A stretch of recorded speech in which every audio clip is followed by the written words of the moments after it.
السلام علیکم۔ اقبالیات میں سے بال جبریل کی غزل نمبر 3 تشریح کے ساتھ پیش خدمت ہے۔ تشریح کے لیے مختلف شارحین کی شرح سے استفادہ کیا گیا ہے۔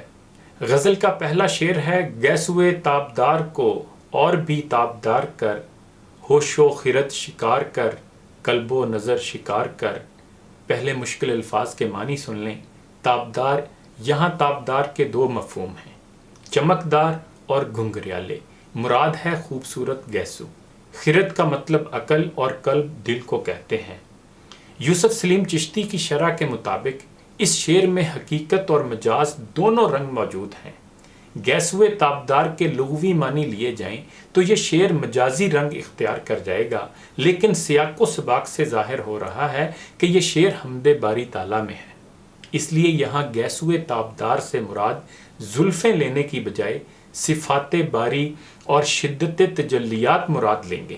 سو یہاں شعر کا مطلب یہ ہوگا کہ اے خدا، تو اپنی تجلیات حسن اس شدت کے ساتھ مجھے دکھا کہ میں ان کے جلووں میں سراپا غرق ہو کر ما سوا سے بیگانہ ہو جاؤں۔ دوسرے مصرے میں ہوش و خرد یعنی عقل اور قلب و نظر یعنی وجدان کا ذکر کیا گیا ہے۔ الغرض انسان کے اندر یہی دو خاص قوتیں ہیں، عقل اور وجدان۔ اقبال نے اس مصرے میں دونوں کا ذکر کر دیا ہے۔ مطلب یہ کہ اے خدا، مجھے اپنی محبت عطا کر اور اس محبت میں اس درجہ مستغرق کر دے کہ میں عقل اور وجدان دونوں کو تیری یاد میں فنا کر دوں، تیری یاد میں دنیا و ما فیہا سے بے خبر ہو جاؤں۔ خواجہ ذکریہ کہتے ہیں کہ اقبال دراصل اس شعر میں اپنے دل کا مدعا بیان کرتے ہیں، یعنی خدا کے ساتھ اس کا تعلق ہمیشہ مضبوط رہے اور اللہ کی ذات میں ہمیشہ اسے اتنی کشش محسوس ہو کہ وہ اسی کا ہو کر رہ جائے۔ اگلا شعر سنیے: عشق بھی ہو حجاب میں، حسن بھی ہو حجاب میں، یا تو خود آشکار ہو یا مجھے آشکار کر۔ پہلے مشکل الفاظ کے معنی دیکھ لیں۔ حجاب کا مطلب پردہ اور آشکار کرنا سے مراد ہے ظاہر ہونا، عیاں ہونا، سامنے آنا۔ یوسف سلیم چشتی صاحب کے بقول اقبال خدا سے بڑے دل پذیر انداز میں اپنی آرزو کا اظہار کرتے ہیں کہ اے خدا، یہ بات کس طرح گوارا ہو سکتی ہے کہ عاشق بھی حجاب میں رہے اور معشوق بھی؟ یہ بات تو تقاضائے عشق کے خلاف ہے، کیونکہ عشق نمود اور اظہار چاہتا ہے۔ یا تو خود پردے سے باہر آ اور آ کر یہ بات تجھے پسند نہیں تو پھر میری آنکھوں پر عیاں ہو جا۔ یہ صورت عاشق کی معراج اور اس کا مقصود ہے۔ عشق عاشق کو بھی ظاہر کرنا چاہتا ہے اور خود بھی ظاہر ہونا چاہتا ہے۔ الغرض یا مجھے آشکار کر سے اقبال کی مراد یہ ہے کہ مجھے اپنے فضل و کرم سے ایسی طاقت عطا فرما کہ میں اپنی مومنانہ زندگی سے تیرے نام کی عظمت کو دنیا پر ظاہر کر سکوں، یعنی میرے اعمال سے اسلام دنیا میں سربلند ہو جائے۔ خواجہ محمد ذکریہ اس شعر کی شرح میں کہتے ہیں کہ شعر کا پہلا مصرع استجابیہ ہے، یعنی یہ کیا بات ہوئی کہ عشق بھی پردے میں ہو اور حسن بھی چھپا ہوا ہو؟ دونوں پردے میں رہیں گے تو عشق میں شدت کیسے پیدا ہوگی؟ سو اے محبوب، یا تو خود پردے سے باہر آ یا مجھے باہر نکال تاکہ یہ تعلق دائمی حیثیت اختیار کر جائے۔ اگلا شعر سنیے: تو ہے محیط بے کراں، میں ہوں ذرا سی آب جو، یا مجھے ہم کنار کر یا مجھے بے کنار کر۔ پہلے مشکل الفاظ کے معنی دیکھ لیں۔ محیط کا مطلب سمندر، بے کراں کا مطلب جس کا کوئی کنارہ نہ ہو، آبجو کا مطلب جوئے آب یعنی ندی، نہر، ہم کنار کا مطلب آپس میں ملے ہوئے، اور بے کنار جس کا کنارہ نہ ہو یعنی بے حد وسیع۔ خواجہ محمد ذکریہ اس شعر کی تشریح میں لکھتے ہیں کہ اے خدا، تیری ہستی ایک ایسے وسیع سمندر کی طرح ہے جس کا کنارہ نہ ہو، جبکہ میں تیرے سامنے ایک حقیر ندی کی طرح ہوں۔ وسیع سمندر کے سامنے چھوٹی سی ندی کی کیا حیثیت ہو سکتی ہے؟ اس لیے میں تجھ سے یہ گزارش کرتا ہوں کہ یا تو مجھے اپنے ساتھ ملا لے، ورنہ مجھے بے حد وسیع کر دے تاکہ میں تجھ سے جا ملوں۔ غرض دونوں صورتوں میں مقصد یہ ہے کہ میری ذات کی ندی خدا کے وسیع سمندر سے مل جائے۔ گویا اقبال اس شعر میں ایک صوفی کی طرح خدا کی ذات سے مل جانے کو اپنا مقصد قرار دے رہے ہیں۔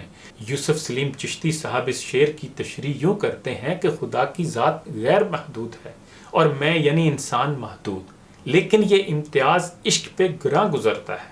اس لیے عاشق چاہتا ہے کہ یا تو اسے خود سے ملا لے یا پھر خدا اسے اپنے رنگ میں رنگ کے غیر محدودیت کی صفت پیدا کر دے۔ منطقی اعتبار سے کوئی مخلوق خالق کے ساتھ کسی قسم کی مماثلت یا مشابہت حاصل نہیں کر سکتی، لیکن انسان یہ آرزو کرتا ہے کہ خدا کی صفات کا سایہ اس کی خودی پر بھی پڑ جائے تاکہ انسان میں بھی اس صفت کا عکس نظر آنے لگے۔ یہ محبت کا تقاضا ہے۔ اگلا شعر سنیے۔ میں ہوں صدف تو تیرے ہاتھ میرے گوہر کی آبرو، میں ہوں خزف تو مجھے گوہر شاہوار کر۔ پہلے مشکل الفاظ کے معنی دیکھ لیں۔ صدف اس سیپی کو کہتے ہیں جس میں موتی بنتا ہے۔ گوہر کا مطلب گوہر، موتی۔ آبرو کا مطلب عزت۔ خزف کا مطلب آگ میں پکایا ہوا مٹی کا برتن، مراد ٹھیکری۔ گوہر شاہوار ایسا موتی جو بادشاہوں کے لائق ہو۔ چشتی صاحب کے بقول اقبال کہتے ہیں کہ اے خدا، اگر تیری نگاہ میں میرے اندر کوئی خوبی ہے تو تجھ سے التجا ہے کہ اس خوبی کو، اس گوہر کو برقرار رکھ اور اسے پایہ تکمیل تک پہنچا دے، اور اگر تیری نظر میں میری ذات میں کوئی خیر و خوبی نہیں تو اپنے فضل سے میرے اندر خوبی پیدا کر دے۔ خواجہ ذکریہ کے بقول اقبال کہتے ہیں کہ اے خدا، میں ایک سیپی کی طرح ہوں اور اس سیپی کے موتی کی حفاظت اور پرورش کا تو ہی ذمہ دار ہے۔ تو ہی اسے لٹنے سے بچا سکتا ہے، ورنہ کوئی بھی اس موتی کو لوٹ کر صدف کو بے آبرو کر سکتا ہے، لیکن اگر میں کم قیمت مٹی کا ٹھیکرا ہوں تو بھی تو اسے ایسے قیمتی موتی میں تبدیل کر سکتا ہے جو بادشاہوں کی خدمت میں پیش کرنے کے لائق ہو۔ دوسرے لفظوں میں، اگر میری کوئی قیمت ہے تو یہ تیری مہربانی سے ہے، اور اگر میری کوئی حیثیت نہیں ہے تو میں تیری ہی توجہ سے صاحب حیثیت بن سکتا ہوں۔ اگلا شعر سنیے۔ نغمہ نو بہار اگر میرے نصیب میں نہ ہو، اس دم نیم سوز کو طائر کے بہار کر۔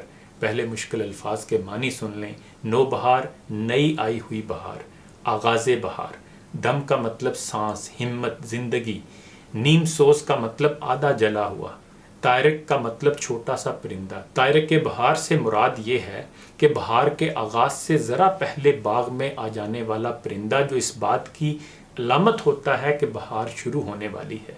خواجہ محمد ذکریہ اس شعر کی شرح میں کہتے ہیں، نو بہار سے مراد اسلام کی نشاط ثانیہ ہے یا عروج نو ہے۔ گویا شاعر نے کہا ہے کہ مجھے یقین ہے کہ اسلام دنیا میں پھر زندہ ہوگا اور اس کے اجڑے ہوئے باغ میں دوبارہ بہار آئے گی، لیکن مجھے اس کا یقین نہیں ہے کہ میں اس بہار کو دیکھنے اور اس کے نغمے سننے تک زندہ رہوں گا۔ اگرچہ میں آدھی زندگی گزار چکا ہوں، لیکن خدا سے التجا کرتا ہوں کہ میرے کلام کو اتنا اثر عطا ہو کہ یہ اسلام کی نشاط ثانیہ کا ذریعہ بن جائے۔ اگر میری شاعری سے مسلمانوں کو اسلام کے باغ میں آنے والی نوبہار کا پیغام ہی مل جائے تو میں سمجھوں گا کہ میری زندگی کا مقصد پورا ہو گیا ہے۔ یوسف سلیم چشتی صاحب کہتے ہیں کہ نغمہ نوبہار کنایا ہے ملت اسلامیہ کے عروج سے، اور طائرک بہار کنایا ہے آغاز طلوع آفتاب اسلام کا۔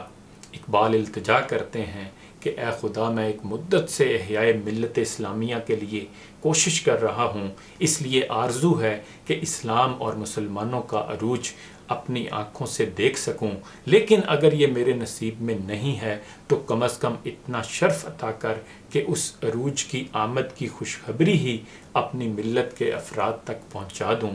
اگلا شعر سنیے۔ باغ بہشت سے مجھے حکم سفر دیا تھا کیوں، کار جہاں دراز ہے اب میرا انتظار کر۔ اس شعر میں اقبال نے حضرت آدم کے جنت سے اخراج کی طرف اشارہ کیا ہے۔ وہ کہتے ہیں کہ اے خدا، تو نے اپنی مشیت کے مطابق آدم کو خود جنت سے نکالا، بس اگر اب تو تنہائی محسوس کر رہا ہے تو اس میں میرا کوئی قصور نہیں، اب تو تجھے میرا انتظار کرنا ہی پڑے گا، کیونکہ جب تک کار جہاں اختتام پذیر نہ ہو میری ملاقات تجھ سے ناممکن ہے، یعنی جب تو یہ دنیا کا کارخانہ ختم کرے گا اس وقت ہی میں تجھ سے مل سکوں گا۔ چشتی صاحب کے بقول اقبال نے اس شعر میں بڑے خوبصورت انداز میں اس حقیقت کا انکشاف کیا ہے کہ جس طرح انسان خدا سے ملنے کا آرزو مند ہے، خدا بھی انسان سے ملاقات کا منتظر ہے، لیکن اس نے خود اپنی مشیت کی بنا پر انسان کو ایک مقررہ مدت کے لیے دنیا میں بھیج دیا ہے۔ جب دنیا کا یہ ہنگامہ درہم برہم ہوگا تب انسان پھر اپنے اصل کی طرف لوٹ جائے گا۔ اگلا شعر ہے، روز حساب جب میرا پیش ہو دفتر عمل، آپ بھی شرمسار ہو مجھ کو بھی شرمسار کر۔ اقبال کہتے ہیں کہ قیامت کے دن جب میں تجھ سے یعنی خدا سے ملوں گا تو میرا نامہ اعمال بھی تیرے سامنے پیش ہوگا، چونکہ میرے گناہوں کی فہرست بہت طویل ہے، اس لیے مناسب تو یہی ہے کہ تو پردہ پوشی سے کام لے، لیکن اگر تو نے یہ صورت پسند نہ کی تو اس کا لازمی نتیجہ یہ ہوگا کہ میں تیرے سامنے شرمسار ہوں گا۔ لیکن مجھے یقین ہے کہ تجھے اپنے عاشق کی اس شرمساری پر خود بھی شرم محسوس ہوگی، بس جب صورتحال یہ ہے تو اے خدا میں تو عاجزی کے ساتھ یہی عرض کروں گا کہ قیامت کے دن تو مجھ سے حساب مت لینا۔ چشتی صاحب کے بقول دراصل قیامت کے دن جب بندہ خدا سے شرمسار ہوگا تو رحمت خداوندی جوش میں آ جائے گی۔ اقبال نے شاعرانہ ناز سے کام لے کر شعر میں رحمت خداوندی کے جوش میں آنے کو آپ بھی شرمسار ہو سے تعبیر کیا ہے۔ ناظرین، گفتگو کے اختتام سے پہلے یہ بھی بتاتا چلوں کہ فہم اقبال کے لیے اسکول آف اقبالیات کے نام سے ایک عالمی معیار کے ڈیجیٹل پلیٹ فارم کا قیام عمل میں لایا گیا ہے۔ اس کی ایک ویب سائٹ اقبالیات.com کے نام سے بھی ہے، جہاں آپ کو اقبالیات کے بارے میں تقریباً ہر طرح کا مواد میسر ہوگا۔ اسے دیکھیے اور دوستوں سے بھی شیئر کیجیے۔ انہی گزارشات کے ساتھ اجازت چاہوں گا۔ اپنا خیال رکھیے گا۔ اللہ حافظ۔